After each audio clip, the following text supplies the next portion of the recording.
Alors, bienvenue sur cette nouvelle vidéo où nous allons installer MySQL. Alors, pour installer MySQL, donc moi je l'ai déjà téléchargé, mais on va voir comment est-ce que j'ai fait ça. Donc, je suis allé sur le site de MySQL, donc mysql.com. Ensuite, je suis allé dans Download. Là-dessus, si vous descendez, vous avez ici MySQL Community Download. Donc ça permet de télécharger la version complètement gratuite. Donc là, il va vous proposer plusieurs installateurs. Donc moi, ce que je vais faire, c'est installateur via Windows, forcément. Et donc là, vous n'avez plus qu'à cliquer, vous cliquez sur Download. Et donc ici, il va vous demander soit de vous connecter, soit de vous créer un compte. Mais vous n'êtes pas obligé, vous pouvez très bien faire non merci, juste démarrer le téléchargement. Donc moi, c'est ce que j'ai fait. Et c'est pour ça qu'on retrouve mon téléchargement ici.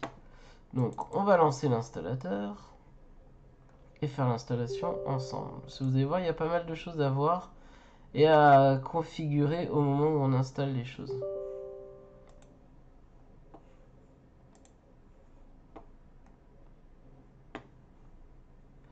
Donc là, il nous demande si on veut continuer à récupérer des updates. Donc évidemment, nous, on va vouloir récupérer des updates en continu.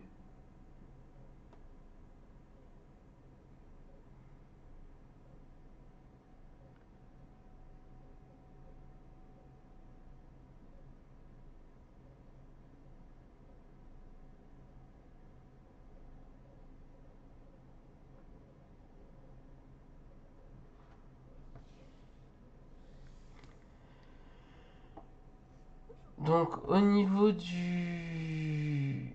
Ici, donc on a le développeur par défaut. Alors moi je vais faire custom pour choisir en gros ce que je veux installer. Parce que tout n'est pas à installer.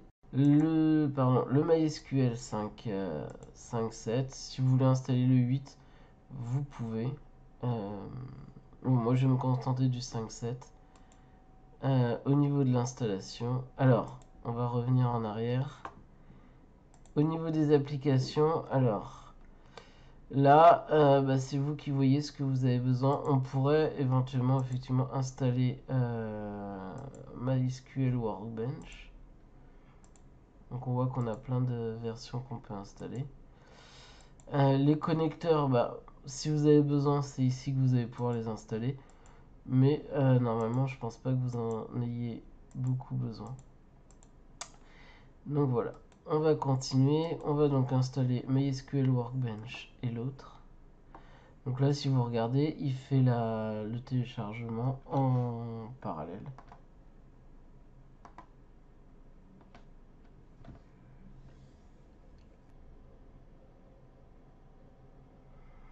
Donc juste MySQL Workbench, en fait, c'est un logiciel qui va vous permettre de gérer votre base de données sans avoir à écrire des commandes. Bon, sachant que moi, dans cette formation, je vais utiliser la ligne de commande, mais on fera peut-être un petit tour à la fin sur MySQL Workbench. Hop, donc on va continuer. Donc il nous propose de configurer notre serveur MySQL. Donc je lui dis que c'est un standard, un serveur standard, qu'il est tout seul. Donc on est un ordinateur de développement, TCP, donc ça c'est tout bon. Hop, donc là il va nous demander le mot de passe pour le compte route. Donc là moi j'ai juste mis route, donc forcément il me dit attention, donc oui mettez pas ça en production sur votre machine locale, sachant que moi c'est un serveur que je vais pas avoir tout le temps tournant, c'est pas gênant. Donc on va faire next. Donc il me propose de le configurer comme un service. Donc je lui dis de démarrer au démarrage. Je vais retirer le fait que le MySQL, enfin je vais le mettre. Ce sera plus simple. Hop. Donc là il me propose de gérer les logs, ça me va très bien. Il n'y en a qu'un et on va lancer l'installation. L'initialisation, ça peut prendre un peu de temps, mais en général ça va assez vite quand même. Voilà, donc en fait c'est assez simple d'installer un serveur MySQL, il suffit de suivre.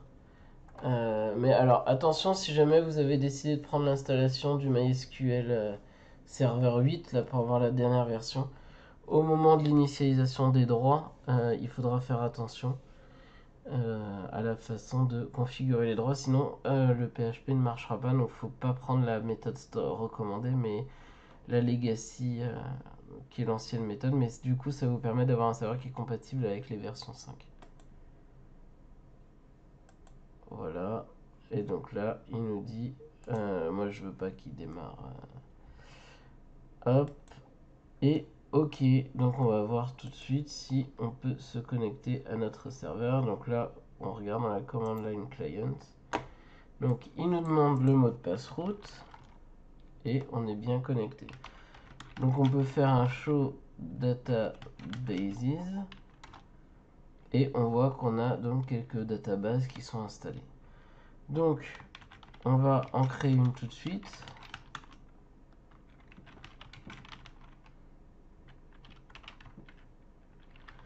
Donc je vais l'appeler formation PHP. Donc voilà, si on oublie de mettre le point virgule, il nous saute à la ligne. Donc là je vais le mettre. Alors effectivement j'ai oublié, c'est create database. Voilà, on voit, donc si on veut repartir sur le show databases, on voit que formation PHP est utilisée. Donc si on veut s'en servir, il va falloir utiliser la commande use qui va nous dire sur quelle table, sur quelle database on est. Donc là il nous dit ça, et donc maintenant on va créer une petite table, create database, que je vais appeler post. Alors évidemment c'est pas create base, en plus je vais refaire la même chose, c'est create table, puisque là ce qu'on va vouloir c'est créer une table. Donc on va mettre un ID qui va être un entier comme primary key, donc note nulle puisqu'on veut toujours qu'il y ait une valeur à notre primary key, et surtout auto incrémente. Alors qu'est-ce que ça veut dire tout ça? C'est-à-dire qu'on va donc avoir un champ qui s'appelle ID qui va être de type entier et qui va être la clé primaire. Alors qu'est-ce que c'est que la clé primaire? C'est en gros un identifiant unique dans la table. Parce que si par exemple on prend le nom, vous pourriez avoir deux personnes de la même nom ou deux articles qui auraient le même titre, et du coup vous n'avez pas le système ne sera pas capable de reconnaître lequel des deux vous les mettre à jour ou supprimer. Et donc c'est pour ça qu'on veut qu'il soit primary key, qu'on veut pas qu'il y ait nul, parce que si on avait deux articles qui n'ont pas d'ID, ben, on ne pourrait pas les différencier. Et auto-incrément, c'est pour qu'il s'incrémente à chaque fois. Donc on va mettre un title, donc pour le titre, en varchar 255. Donc ça c'est pour dire qu'on aura donc un titre, et d'ailleurs je vais mettre note nulle. Comme ça, on ne pourra pas avoir un article qui sera créé sans titre. Donc, on va appeler on va créer du coup un content pour être donc le content qui va vous permettre en gros d'écrire qui va être le contenu de l'article en deux types texte. Donc en fait varchar c'est une chaîne de caractères mais qui est limitée. Texte c'est une zone de texte qui est beaucoup plus grande, donc qui est moins limitée. Vous avez big text aussi qui permet d'être encore plus large, mais en général pour un bloc ça suffit. Et pour finir je vais créer un champ un petit champ tag et pareil je vais lui mettre 255 caractères. Tac. Et pour finir on fait ça. Et donc là, il nous dit query OK, 0 row affected, mais je pense qu'elle a été créée. Donc on va faire show tables, qui va être la commande qui va nous permettre de voir les tables. Et donc on voit bien qu'on a notre poste qui est créé. Donc si j'ai envie de créer un premier poste, on va faire insert into post, donc entre parenthèses les champs qu'on va vouloir. Alors je vais juste mettre là, c'est plus pour l'esthétique, mais values suivi de values, on va leur mettre les valeurs. Donc nous on va mettre nul, comme ça en fait, comme il veut pas nul et que le champ est auto-incrémenté, il va à chaque fois nous le mettre. Donc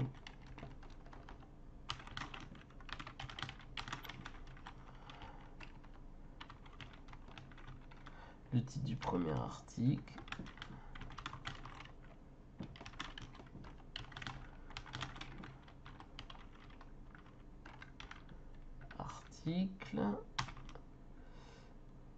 Et ensuite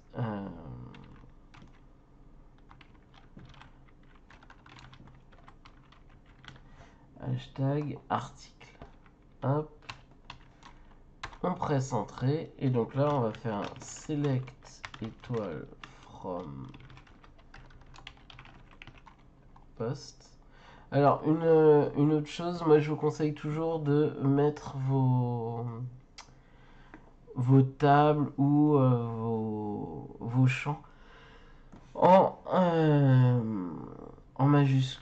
anglais. Ça vous permet d'éviter les problèmes de compatibilité du TF8 typiquement entre les différents systèmes. Voilà, et si je fais mon select, on a bien nos articles qui sont là. Donc si par exemple j'ai envie d'en créer un deuxième, second article, ceci est mon... Hop, et je regarde, j'ai bien mes deux articles qui sont créés. Et on a bien donc l'auto-incrément 1.2 qui est géré. Donc une fois qu'on a fait ça, bah, qu'est-ce qu'on va vouloir faire? Peut-être mettre à jour. Donc on a une requête pour mettre à jour qui commence par update. Donc le nom de la table, post set, pour dire qu'est-ce qu'on va mettre à jour. Donc, par exemple, je modifie le tag.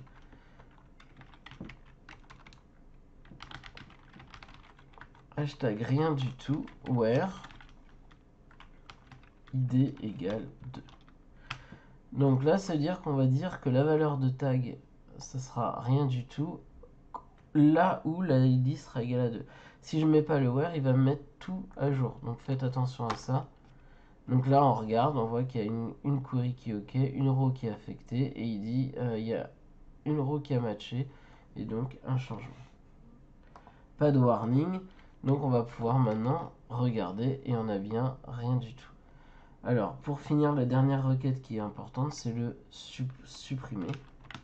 Donc on va faire un delete from post where id égale 2. Et là, ça va me permettre de supprimer l'article dont l'id est égal à 2. Donc c'est tout ce qu'on va voir pour le moment au niveau de la base de données. Dans la prochaine vidéo, donc, on va faire le lien entre donc, notre partie PHP et notre base de données MySQL. Allez, à bientôt!